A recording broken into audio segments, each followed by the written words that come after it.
Hey everyone, it's Carter King. If you're an educator, a leader, or just a parent who wants to teach kids about space, check out my newest book, Carter's Journey Through Space. It's available now on Amazon, Target, and bookstores everywhere. Come explore the universe with me.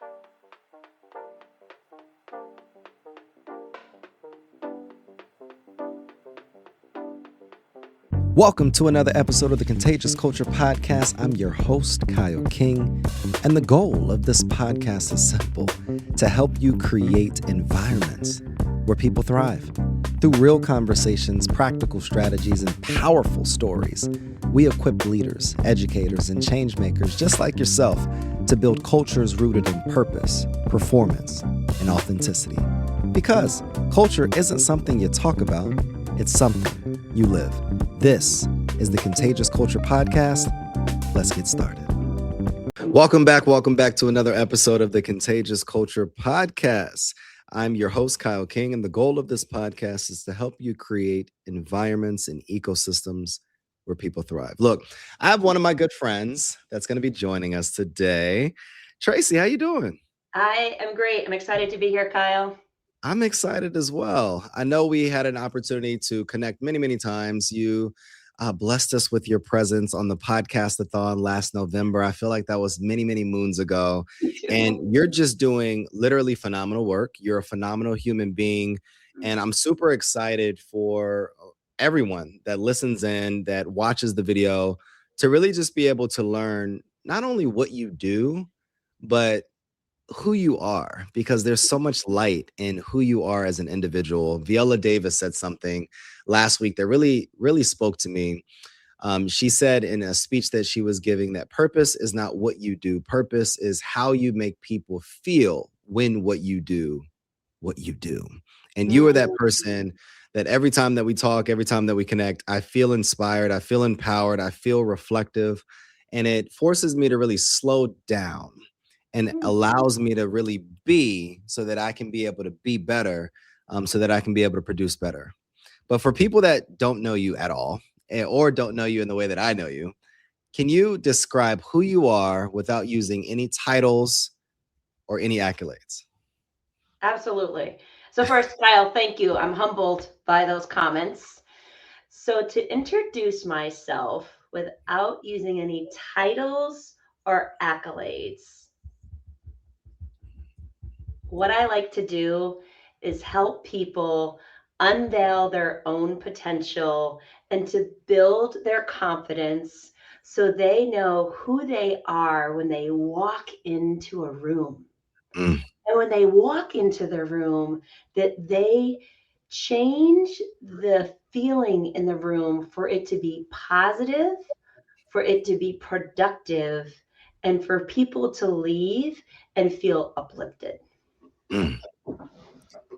One of the most powerful words that just hit me so hard that you mentioned in your introduction is the word unveil. Mm. And I'm reading this book, and I've mentioned this on one of the podcast episodes recently. I'm reading this book called A Men's Work by Connor Beaton.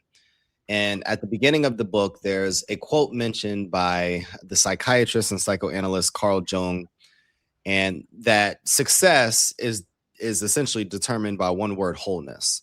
And how we can't be successful if we're great in one way, but then we're miserable as a parent, or we're all doing this great and then we're dropping the ball on this end. And he wants us to really understand this idea of wholeness. But what really stuck with me about just the first chapter of the book is that they describe how personal development is not just about becoming. It's this season and this period of time that you go through of unbecoming and unveiling and revealing who you are, and this decomposing and decaying of who you are, so that you can actually become the person that you're destined to be. So when you said that, it really spoke to me. But somebody listening in, where does this process of unveiling and creating this feeling and doing this work really begin? It begins with completing an assessment. And I know there are many assessments out there. I am certified by Multi Health Systems. They're based in Canada and they've been around for over 30 years. and their number one client is our beloved military. Oh, wow. So this is tried and true. And I'm certified 6 years now. And when people take the 20-minute assessment, then they see, where do I fall or where do I rate in these areas of emotional intelligence? Starting with ourselves. Where is my self assurance? Where are my emotional expression? What about my interpersonal skills? All the way down to impulse control. Some people Yeah, are so quick to respond, and yet we exactly. need that almighty pause. Hmm. So they take this assessment, and then they meet with me one-on-one through Zoom, and we go through their report. So this is the coaching part of my business. Mm. And they look at the report, and I always say, if this doesn't resonate with you, please let me know. Yeah. There's something called assessment fatigue. My gosh, how many times are they going to ask the same question in a little different way? Yes. So I can bring them over to, here's how you answered the questions. And that's when they say, oh, yes, Tracy, this does describe me. And so we go through the report. So that's the beginning part, is the, again, the assessment and then the report. And that's the coaching part of my business. And I also am a keynote speaker, and I do training workshops all around the foundation, or leveraging the foundation of emotional intelligence. Because we know that we have the IQ that helps you get the job, right? We need Yep. those technical abilities. And we also need our EQ, which is the measurement of emotional intelligence, to help us get promoted, to be better leaders, to increase our profitability, to decrease our retention, right? Decrease or increase, Kyle, which is it? You want to Well, we want to increase retention. increase your retention. Decrease the Absolutely. churn. Yeah. I botched that one up. Let So me that's let what me emotional intelligence does. let me ask you this, Tracy. Because there's somebody listening in that is probably asking or thinking of similar questions that I would have.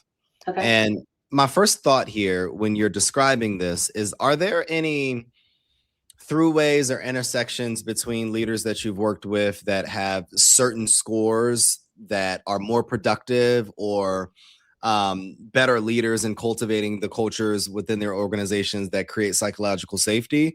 Or is it kind of all over the place?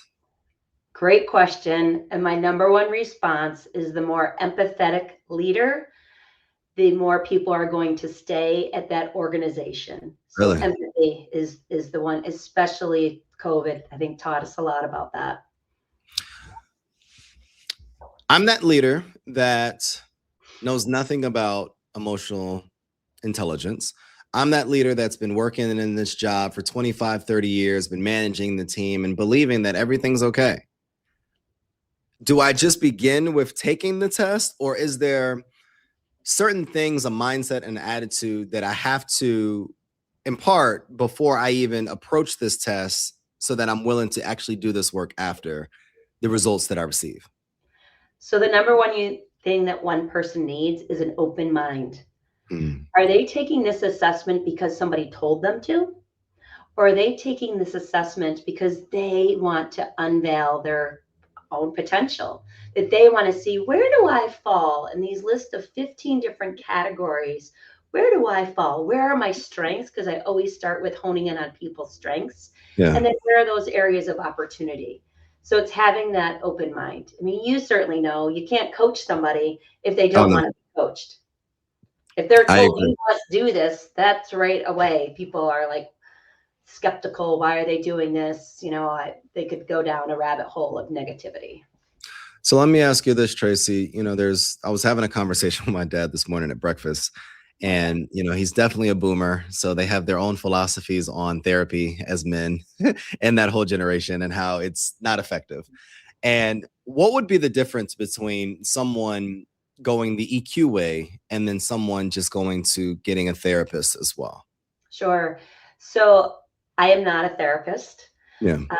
And I'm a coach. And you know this as a coach, that coaching is a partnership, that I ask the WH questions, right? The why, the when, the where, Yep. and how. I ask open-ended questions, and it's up for that person to come up with their own solutions, Mm. right? Where a therapist at times looks back, like where are you with, or how are you feeling today? And they're deep in emotions. I am not a therapist, nor am I a mentor. Yeah. A mentor typically looks way out into the future. I'm a coach, and through my coaching credential, asking those WH questions, the person is the one, my partner in crime, right? Yeah. The client or the coachee, they're the ones that come up with their own answers. I'm the guide. Why are companies, because EQ, emotional intelligence, is huge, Mm, not just in America but internationally. It's a mm, major conversation that's happening, especially when we look at the landscape of mental health, and even millennials. The data out there that's showing millennials are leaving the workplace, and a lot of post-COVID trauma and just these experiences within the workplace. It's a major conversation, but I do still feel that organizations are not prioritizing this work.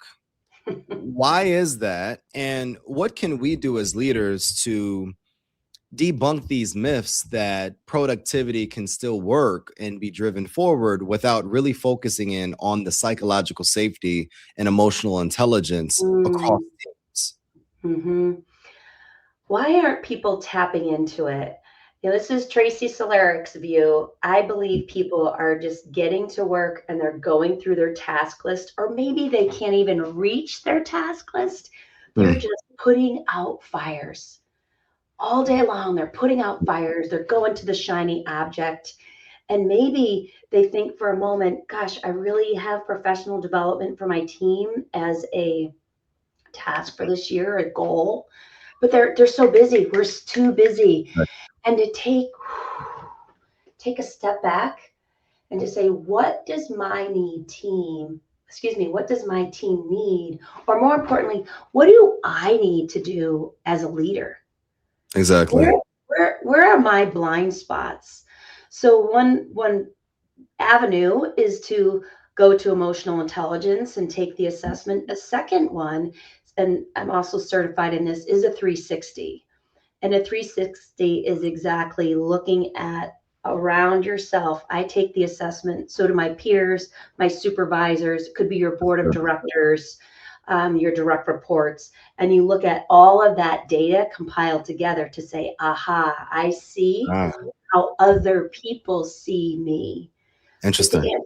to answer your question and to just reiterate, I think because people are just so busy, I believe budgets, people are keeping all their budgets really close in Yeah. our economic environment right now. We don't know where we're going. And that's why I also have a free consultation. Let's talk through this. And I ask those important questions on what keeps you, your executive team, up at night. And I would say 90% of the time, it's my people. I'm worried Mhm. about losing them. I'm worried that they're not motivated. I'm worried that they're my most important asset. And up until this point, I haven't done anything to nurture that. Mm. I believe your people in your organization are your superpower.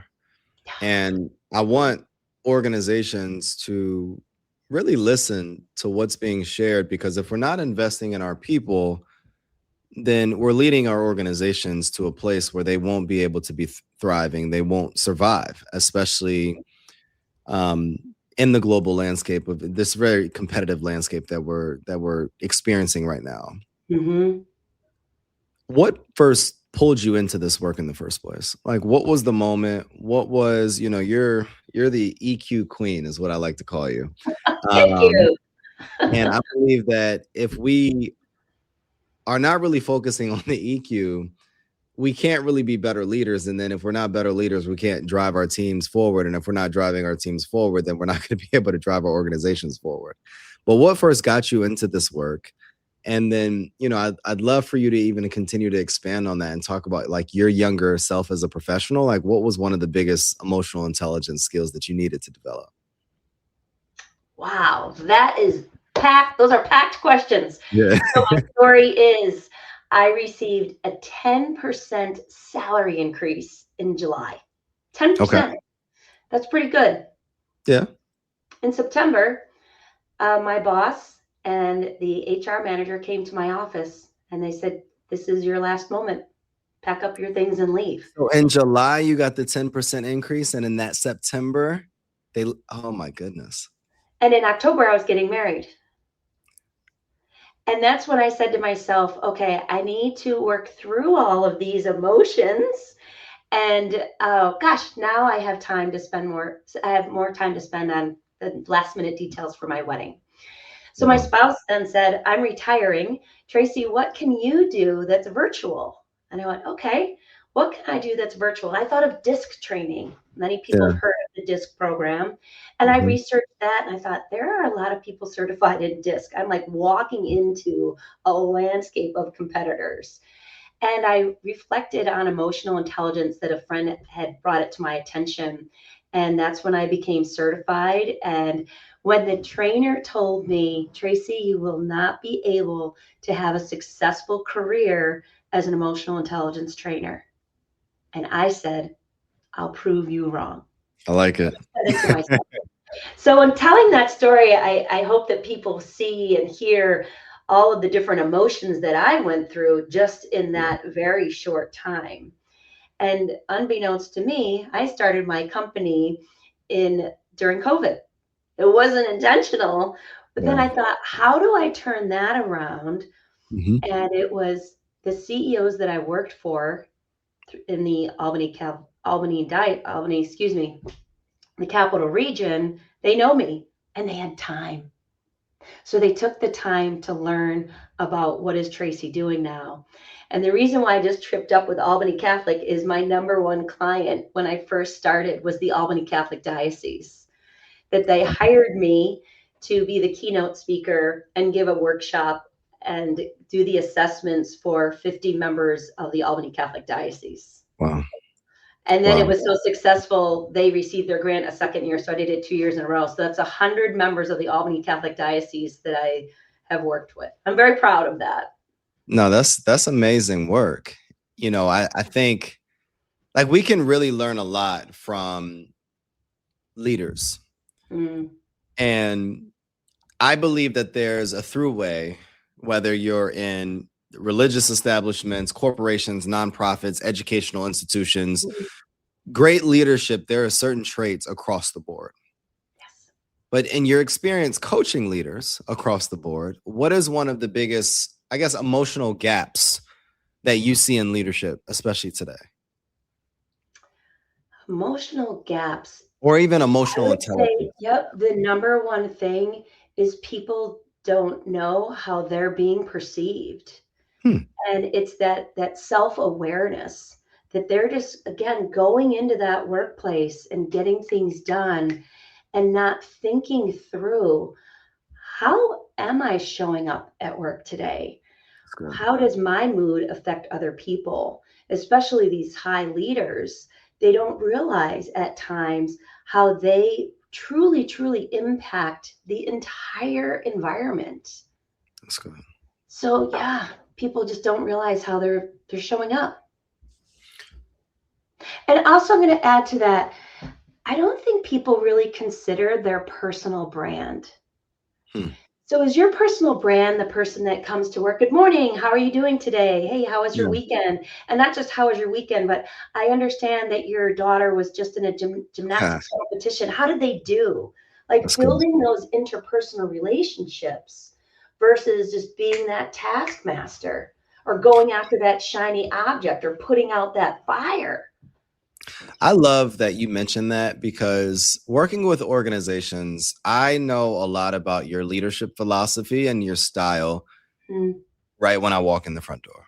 Oh, thank you. It's like when I think about other organizations, let's say I go to a school and I walk into that school and I'm not greeted and I'm walking through the hallways and teachers are kind of just looking at me and kind of walking, or people walk past me. It does share a lot about the leader within this organization.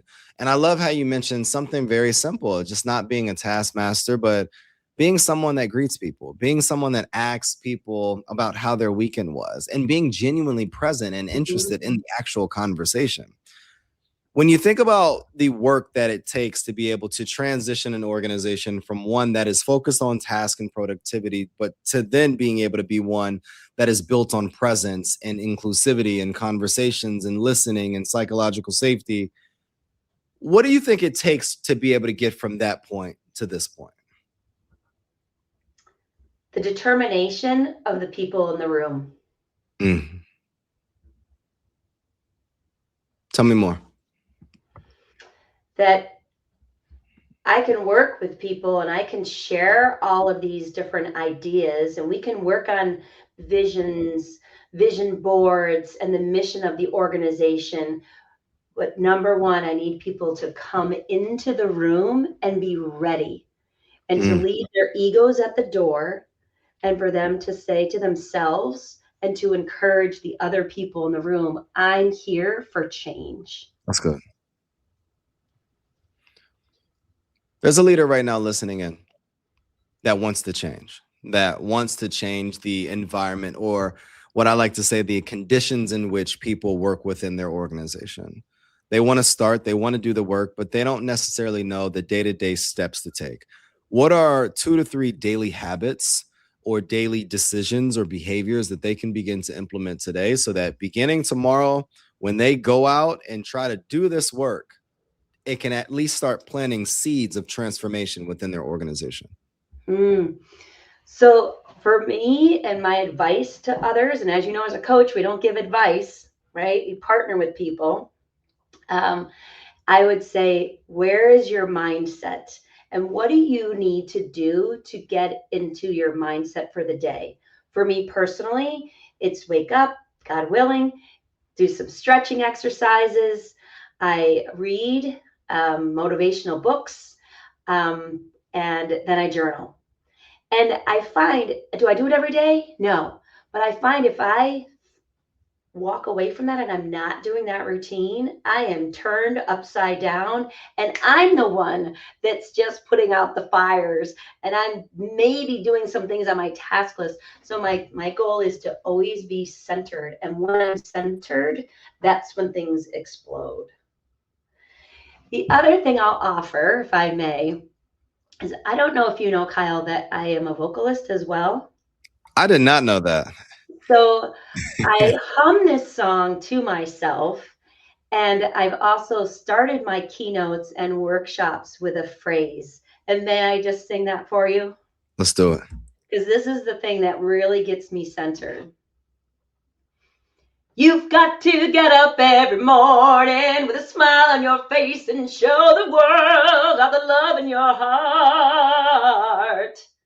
That gets me motivated. That's getting me motivated. Like, really, I'm glad this is being recorded, because I'm just going to clip that part up, and then that's going to be my new morning routine right there. How long have you been doing this in regards to that being your morning routine? Oh my gosh, my morning routine, 10 years. Oh my gosh. Yeah. And there's so many CEOs and just leaders in general, and articles that I've even read that talks about the power of the morning. And I recognize, when I think back on some of my most productive days, and just the days where I end the night and I get ready for bed, and I'm just like, oh my gosh, I feel so complete. I feel free. Like, my mind is clear. It started in the morning, like that first 30 to 45 minutes in the morning. And I challenge people that are listening in that dread mornings, because those are so important. So important. Let me ask you this. What's one leadership myth that you wish would disappear? Leadership myth I wish would disappear. What's coming to mind is that the leader knows all. The leader doesn't. And I really believe in servant leadership, that the person that is answering the phones, could be even sweeping the floors or emptying the garbage, they have great ideas. Because your frontline people, or those behind the scenes, they're the ones that are likely working with your customers, your clients, etc. Your volunteers. I love it. And I love that you mentioned that. And there's been so many perspectives given today and even steps that we can take. And I think one of the ones that I recognize is that leadership is empathy, but we can't empathize if we're not willing to allow people to communicate and us be willing to receive that feedback and listen so that we can understand not only the needs of the organization, but the needs of the actual people that run this organization. And it really reminds me of what a great organizational culture looks like, what a great organization, like those best workplaces like in America, the top 50 or top 100 workplaces. But when you think about emotional intelligence, when you think about an organization that is really doing this work effectively, like what does a truly emotional intelligent organization look like? One that takes the time to build their vision, build their mission, that they are keeping that at the forefront of their mind. That, we're not, again, putting out fires. I sound like a broken record, but they go back to that vision, go back to that mission, and that they are listening to their employees. Listening. Anybody listening? You got to be listening. You have to be listening to your employees. You have to be listening to your teams. You have to be listening to others, because leadership isn't always about a title. Leadership is about understanding the needs of the organization, the needs of the team, and being willing to use that beautiful voice of yours to be able to share insight so that we can be able to drive our missions, our organizations, and the goals forward. Tracy, if a leader is listening in right now and they can improve just one emotional intelligence skill this year, what should it be and why? I'm going to go back with understanding themselves. It's really looking inside. How am I showing up? And that's why when I start my keynotes, my workshops with that little phrase, we got to get up every morning, put a smile on our face. Because that's what a leader is. You're guiding people, you're motivating people, you're the inspiration. So where are you in yourself? How do you see yourself? What's your own personal brand? Tracy, this has been, I always feel warm when I'm talking to you. And I know that the leaders listening in from all over the world feel that same energy right now. Where can people find you? How can we continue to support you? And what are some things that you're excited about that are happening over the next few months or year? Well, the first thing is they can find me on LinkedIn under Tracy Solarek. So my name is likely on the piece here, or underneath my face. And my website is optimumpotential.com, but OPTY, because we want to understand the why, MUM potential.com. And what I'm excited about is I've signed on for a few keynotes locally. One is for their New York State organizations. So I'm really excited to unveil potential for New York State employees. So that one is in Saratoga Springs, New York. And then I'm also going over to Niagara Falls to do a keynote and some workshops there. So it's the continual unveiling potential for people and meeting them where they are, and hopefully they're elevating their confidence. That's what I'm excited about, to really focus on helping people and educating people. Tracy, this is exciting. It really is exciting. For anybody listening right now, I want you to go through an unveiling process. I want you, before you start thinking about how we can drive our productivity forward, how we can hire more people, how we can grow our revenue, I want you to ask yourself this one question.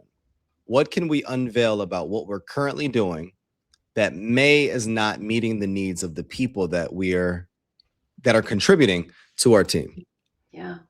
Because it's bigger than us. It's bigger than every single person that's listening in. And we have to be able to create environments where people can thrive, but it requires listening. It requires empathy. It requires for us actually caring about other individuals outside of ourselves. And like Tracy has continued to communicate throughout this podcast episode, it requires emotional intelligence. So I want you to listen to us right now. And I want you to go follow Tracy on her platforms. I want you to go check her out on her website. And then, like she mentioned earlier, we have to understand the why before we do anything. So she's going to be able to provide you the tools, the methodologies, the tricks to be able to understand all of the other things that come after. But you have to be willing to receive the coaching, the support, and the advancement that she's going to provide. Look, if this is your first time listening into this podcast, we welcome you, we thank you, and we'd love for you to review this podcast episode. If you've enjoyed it just as much as I've enjoyed it, share it with someone, like it, and subscribe to the Contagious Culture Podcast Network. One of the questions that we always end with in the Contagious Culture Podcast for our listeners is, what type of culture are you spreading? The energy you bring is the culture you create. So go make yours worth catching. My name is Kyle King. I'm here with Tracy Solarek. It's another episode of the Contagious Culture Podcast, and we'll see you all next episode. Thank you, Kyle. Thanks for tuning in to the Contagious Culture Podcast. If this episode challenged or inspired you, hey, take a second to share it with someone who's building culture in their world. Make sure to like, subscribe, and leave a review. It helps more leaders, educators, and change makers just like yourself join the movement.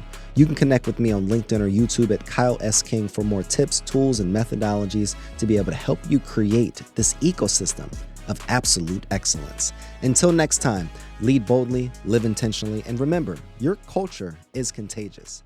Make it worth catching.